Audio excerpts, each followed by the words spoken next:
Okay, today we're starting a new unit all about functions, and so I was nice enough to print these notes off for you today, so a lot of it's just fill in the blank. So to start off, a relation is a set of ordered pairs. The domain of a relation is all the independent, you're going to have to write small for this one, independent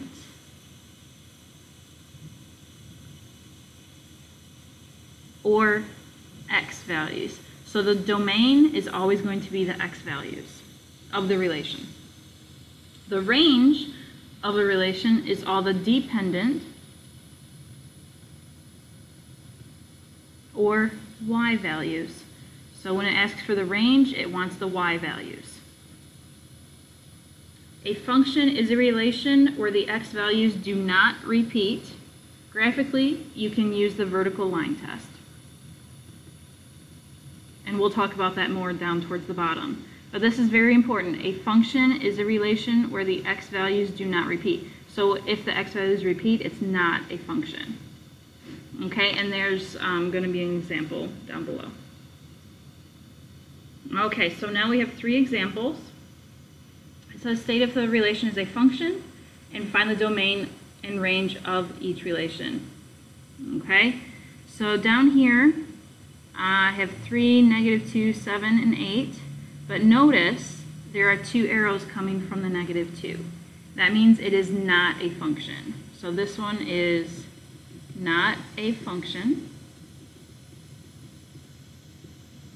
And then the domain, and this is going to be a set, so we put these little curly brackets in here. And we just list all these numbers, and it needs to be in numerical order. So it's going to be -2, 3, 7, and 8, and then close it with another curly bracket. Okay, so that's the domain.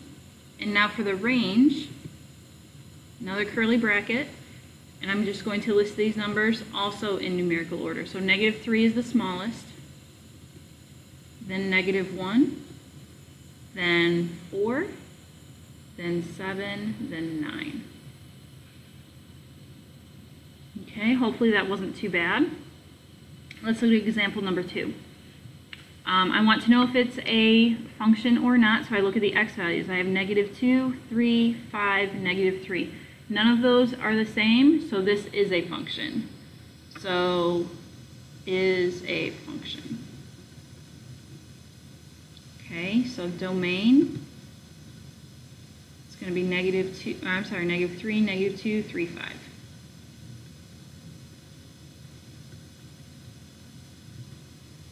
And the range, and yes, you do have to do these curly brackets somehow. I have 9, 6, 9, 5. Now I have two 9s, but that's okay. The y's or the ranges, those can repeat, just not the domains or the x's. So it's going to be 5, 6, and 9. Now, only list it one time for the 9s. You don't have to do it twice. Okay, last example for this section. This is supposed to be a -3 and a -8, and a -2 and a -2, but it kind of came out funny. This one is a function, because -3, 6, -1, -8, 0, none of those repeat. So for the domain, -8, -3,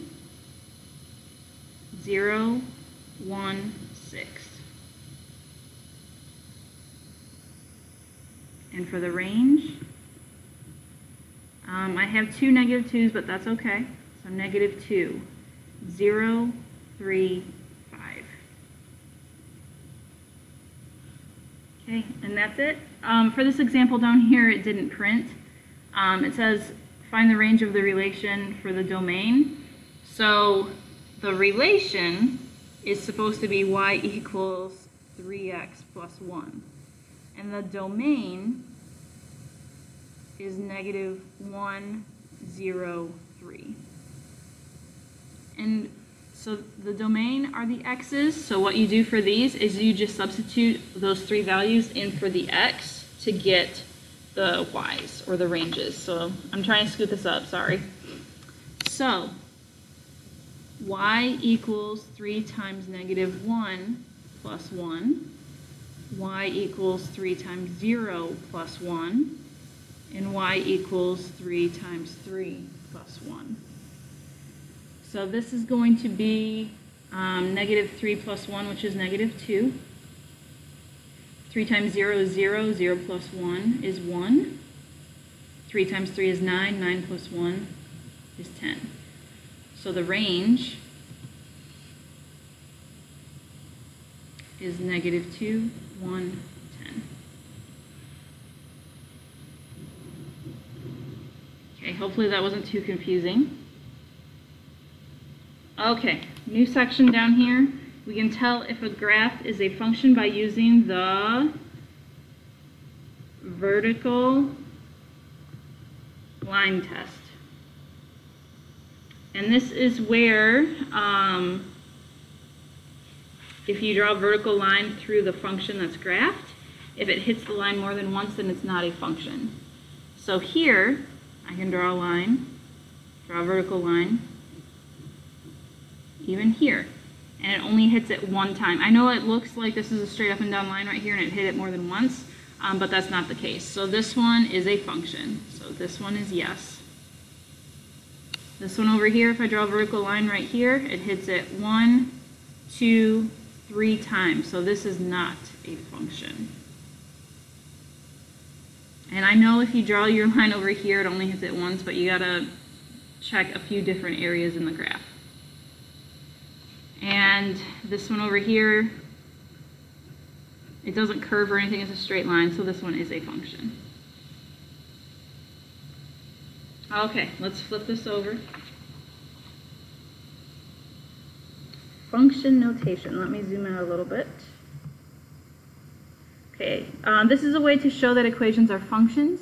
You must be able to write functions in function notation and evaluate functions using function notation. Okay, so in this little box right here is f of x. Now a lot of people will say fx, but it's really f of x. And in this space right here, it's supposed to be equals 2x plus 7. And it is read as f. Okay, let's get rid of this. It didn't print correctly. It's read as f of x is 2x plus 7. There we go. And then f of x, it replaces the y. So it's the same thing as saying like y equals 2x plus 7, but now we're saying f of x equals 2x plus 7. And then this little x inside the parentheses, it tells us what to replace the x with to evaluate the function. So I think down here there's supposed to be more stuff.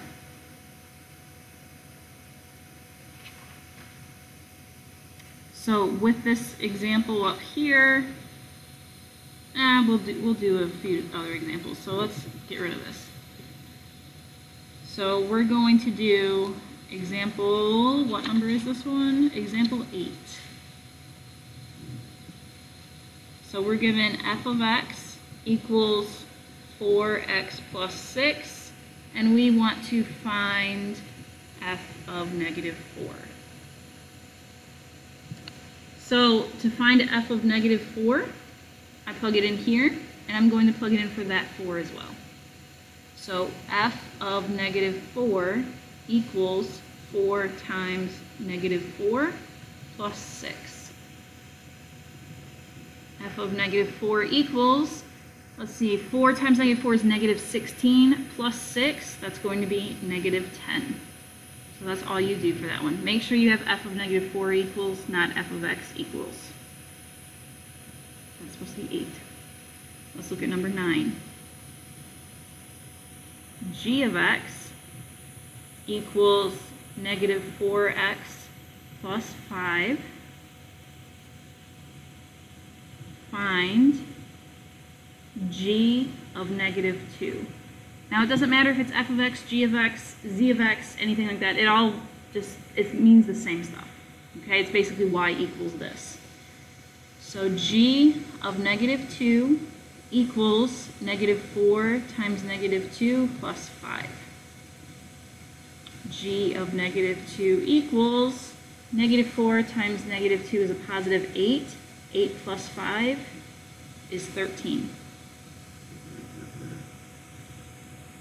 Okay, let's do one more over here. This is going to be h of x equals 5x. And I want to find h of x minus 6. So this one's a little bit different.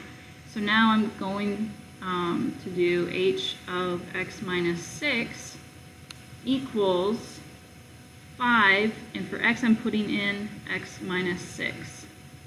So on this one we're not actually going to get an answer. We're just going to simplify it a little bit. So h of x minus 6 equals, distribute that 5x minus 30.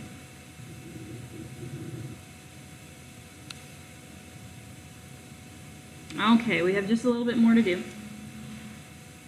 Okay, and this part didn't print either. But when given a graph, just find the missing coordinates. So hopefully you know coordinates by now.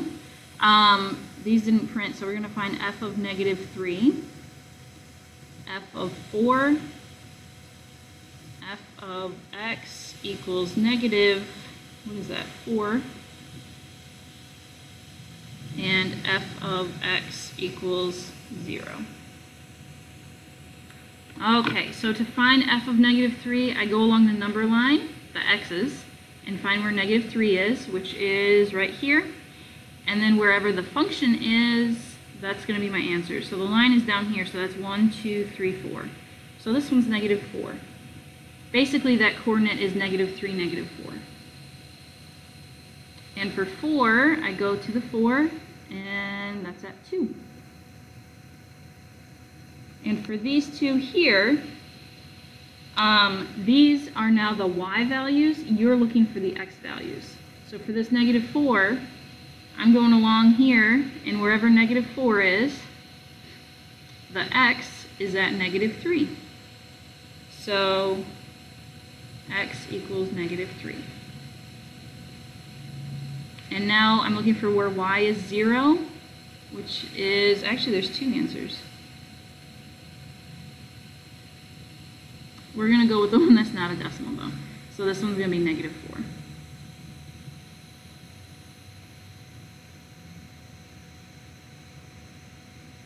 4. Okay, just a little bit more. The function to the left is a continuous graph. This means that the graph of points is connected by a line or smooth curve on the graph. Okay, and this one should say the function below, and just so you know, there are supposed to be dots on here.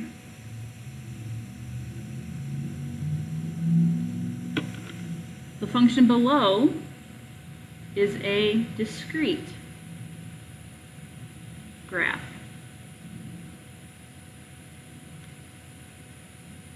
These types of graphs are made up of isolated points.